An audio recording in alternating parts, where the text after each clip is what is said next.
The AK weapon platform, including many of its variants, is one of the most iconic weapon systems in Escape from Tarkov. And for a long time back in the day, the AKs were basically some of the best guns in the game. But nowadays, with a lot of new guns being added to the game and a lot of new weapons in every single caliber, the AKs often get left behind and overlooked. And in this video, we are going to go through a bunch of the AKs and see how they stack up against the current meta weapons and if you should be running them. I'm Jessekazam. Welcome back to another Escape from Tarkov video. I do want to take a second before we hop in and talk about the sponsor for this video. Now, I know that you guys have heard about Skillshare before, maybe even on this channel, and that you've seen the YouTube ads and you kind of know how it works, but I really do love what Skillshare does and really want to thank them for sponsoring this video.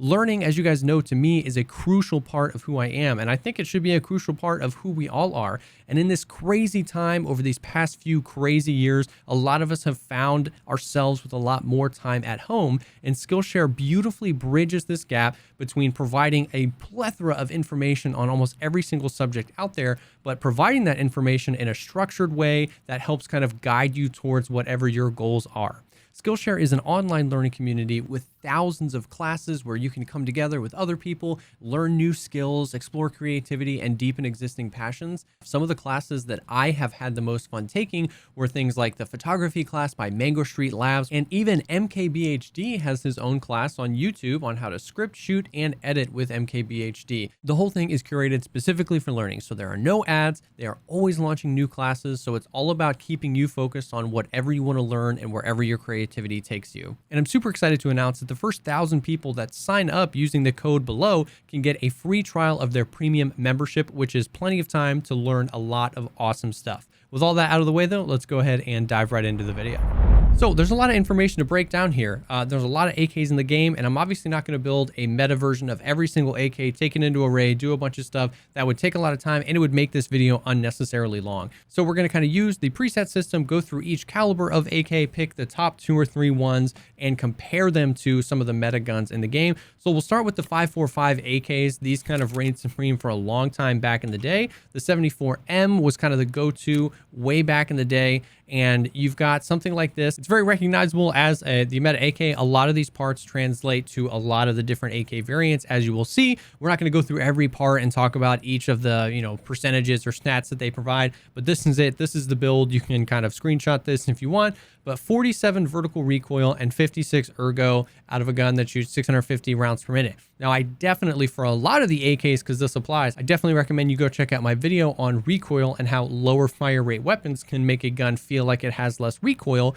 So when you add these two together and you start seeing guns like this down into the 40s of vertical recoil with the lower fire rate, these guns feel very easy to handle, very easy to control. They have very little perceived recoil, and I really mean that. It is pretty crazy. You can put any sort of optic you want on this. This is the 74M. This used to be the go-to. And if we click find parts, you can see that this gun top to bottom, including the AK itself, if you don't have one, is purchasable from the traders for 185,000 rubles. That sounds like a lot for a gun, but compared to something like a Mutant or an M4, to get from literally nothing, like if you had to buy the M4 or buy the Mutant, to go from that all the way up to top tier for 180,000 rubles is actually really not that bad. And then if you unclick the traders, some of these things are cheaper on the flea market than they are outside the flea market. And even like that included the mag. If you have the mags, you can get this whole thing for about 120,000 rubles.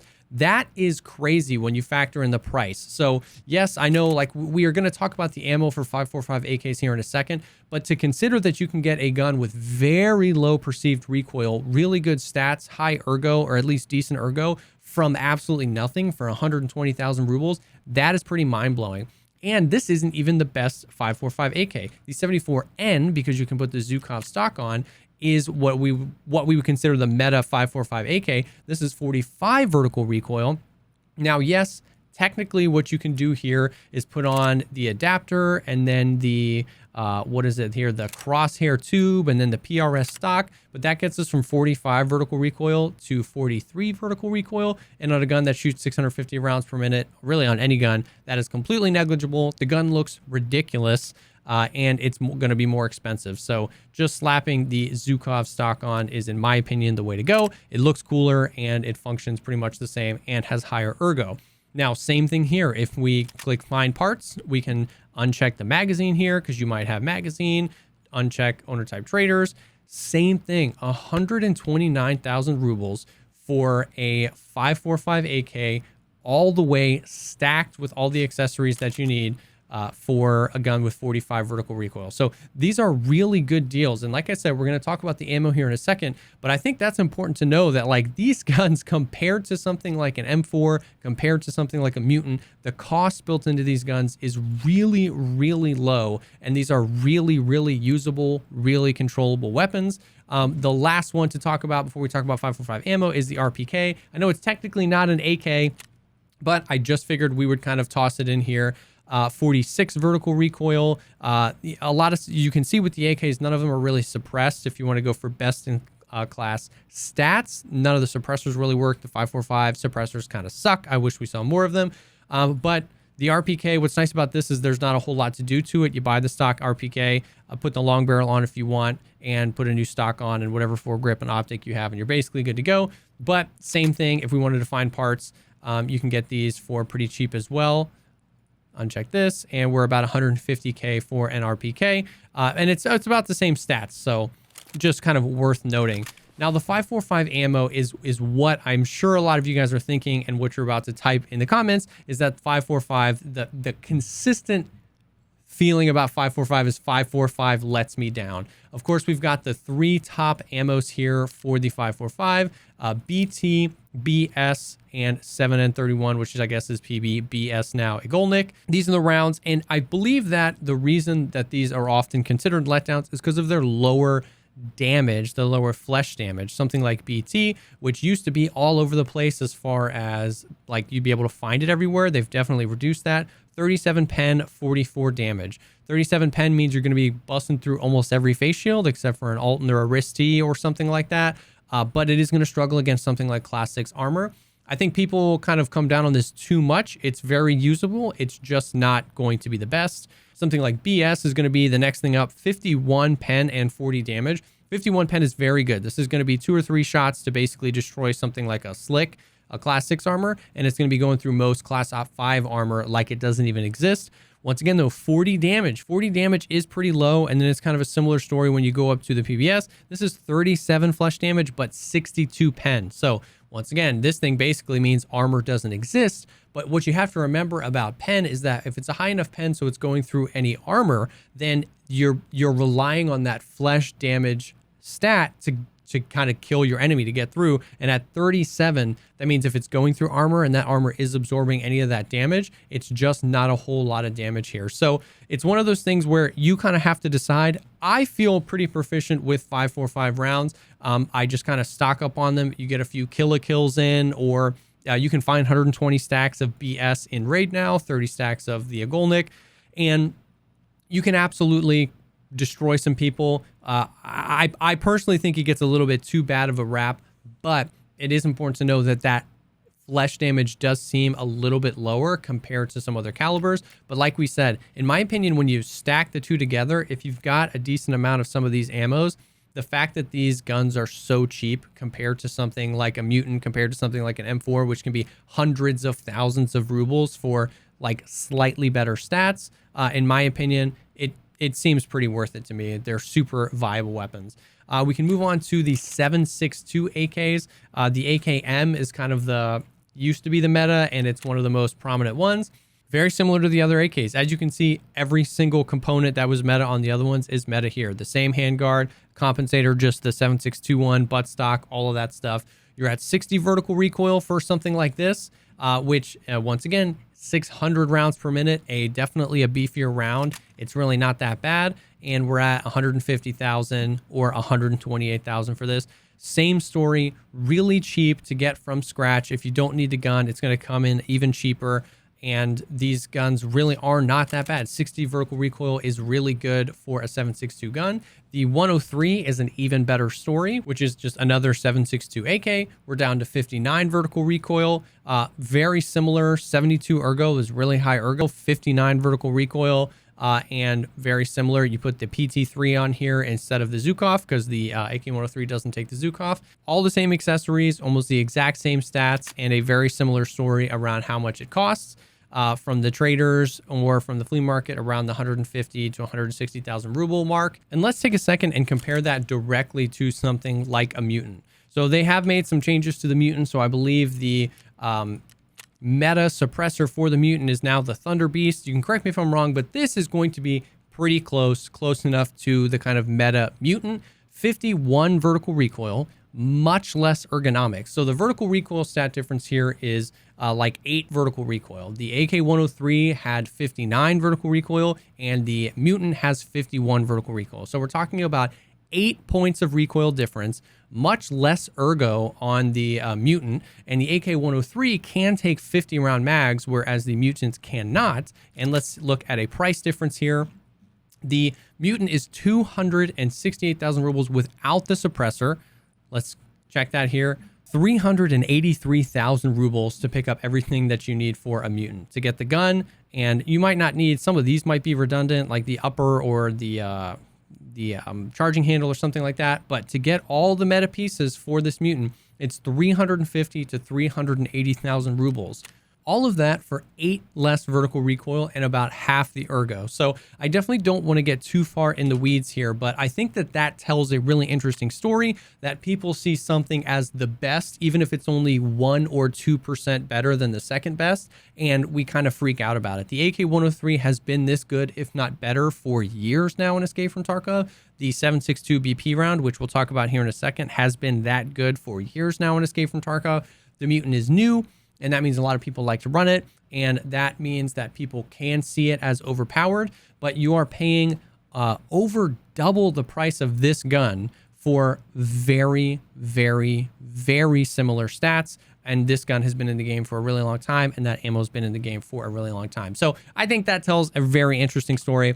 And just to run kind of like a quick little comparison here, this is probably the meta M4 right now with the meta suppressor, longer barrel, a 29 vertical recoil suppressed gun. It can take 60 round mags. Now, just to, once again, as a comparison for all these AKs, if we wanted to buy this straight up, same story as the mutant. If you didn't have anything and you wanted to buy this gun straight up, you're at 380,000 rubles. So I just wanted to put this in there alongside kind of the mutant as some of the meta guns so that you can see how much these are for the performance you're getting compared to some of these AKs. Now we're talking about the ammo for the 7.62 weapons, and that really only is one ammo. And I do think that that could potentially be a problem. The 7.62 caliber is really weird. PS is a great round to run day one of the wipe because it's got 32 pen and 57 damage. That's a great round. But really quickly, you can get BP from a few different places. You can get it from scav bosses, multiple different scav bosses. You can purchase it from the traders once you get enough quests done, and you can craft them. And the craft is 2 green gunpowder and a blue gunpowder. And the craft is really, really worth it. I've got about 3,000 rounds of 7.62 BP, almost exclusively from crafting it. And because of how accessible it is, it's not even that expensive on the flea market. 900 rubles a round isn't cheap, but it's not as expensive as something like 5.5A1 or something like that because it's so available. 47 pen, 58 damage puts it at a place where as long as you're hitting multiple consecutive shots all the way up to something like a slick, it's going to be pretty useful. Definitely not as good as something that can rip through with something like 55 pen, but very doable, very accessible. It just kind of does everything. And that means that this far into a wipe, it's the only round. You know what I mean? Nobody's using the tracer rounds. Nobody's using the ultra slow rounds. There's no reason to use PS anymore. And the MAIAP with 58 pen and 47 damage is awesome, but it's super expensive and it's just not really necessary.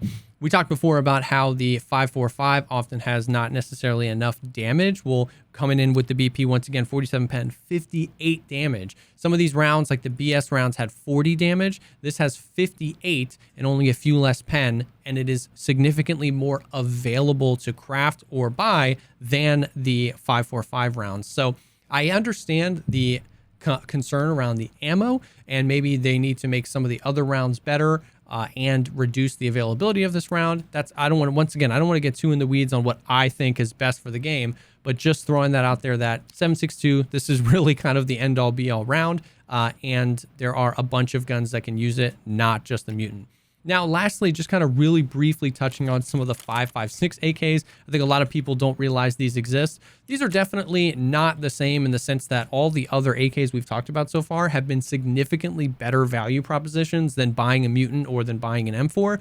The AK-101 is just fun. Almost all the same attachments, except because it's 5.56, you can adapt this thing out and run the meta suppressors like the new Silencer Co. 1, which is currently meta. This gets down to 38 vertical recoil for an AK. It's still lower fire rate at 650, which makes it that 38 feel like 20. Only 30 round mags though, which is unfortunate. This is fun. Definitely not the cheapest thing out there. It's about 200,000 rubles. Compared to a mutant, that seems pretty cheap, but it is about 200,000 rubles. And most of us have M4s lying around that we maybe took off somebody. So this might not be the best thing to go out and buy. But if you haven't used this, I highly recommend it. It is super fun. And then you can use something like the 102. Nobody uses this. Same thing, just for kicks and giggles. It's basically a short barreled version. 44 vertical recoil. I mean, I run M4s with 42, 43, 44 vertical recoil. Short barrel AK. It's just fun. Same thing though. It's going to run you about 200,000 rubles to run this. And I'm sure you know, but those run 5.56. Kind of the go-to round in the 5.56 category is 5.5A1 with 45 pen, 46 damage. It's kind of like the ultimate all-around round. High enough damage to put, 2 or 3 shots to the chest. You're going to be killing somebody. High enough pen to basically hang with something up in the class 5, class 6, and dominate anything in the class 4 or under range. It's relatively affordable if you can get it from Skier. I basically buy this from Skier as often as I can because this is such a good deal. This is significantly more expensive, and the flea market is obviously expensive as well. I've done many other videos going through more of the rounds of 5.56 if you want to go look at those. 5.6A1 is definitely slept on as kind of a budget round, and I would basically never ever buy 9.95. In my opinion, it is way too expensive and offers very little practical benefit over something like 5.5A1. So that's it. Those are the AKs. I'm sorry that we kind of rambled on in this video, but I found it really interesting. I still love the 5.45 AKs, and they are like what I would consider the most budget meta gun. Really good stats, really good ammo, really affordable compared to other meta weapons. The 7.62 ones, I think, tell a really interesting story. I would basically say, unless you're loaded with cash, it's probably never worth it to buy a mutant straight up. Just run a 103 as well. It's going to be half the cost and basically just as good. And the 5.56 AKs are just kind of fun. So I hope this helped. I hope this maybe brought some new guns to your attention, and maybe we can show the AK platform a little bit more love in Escape from Tarkov. Thank you so much, as always, for taking the time to check out this video. If you liked the video, think about dropping a like, commenting down below, or subscribing to the channel for more content like this. I stream Escape from Tarkov on Twitch. All my links will be down below. I'd love to have you stop by and say hey. And if you're looking for people to play Tarkov with, our Discord server is an awesome place to be. That link is down below as well. Thank you again for stopping by. I will definitely see y'all on the next one.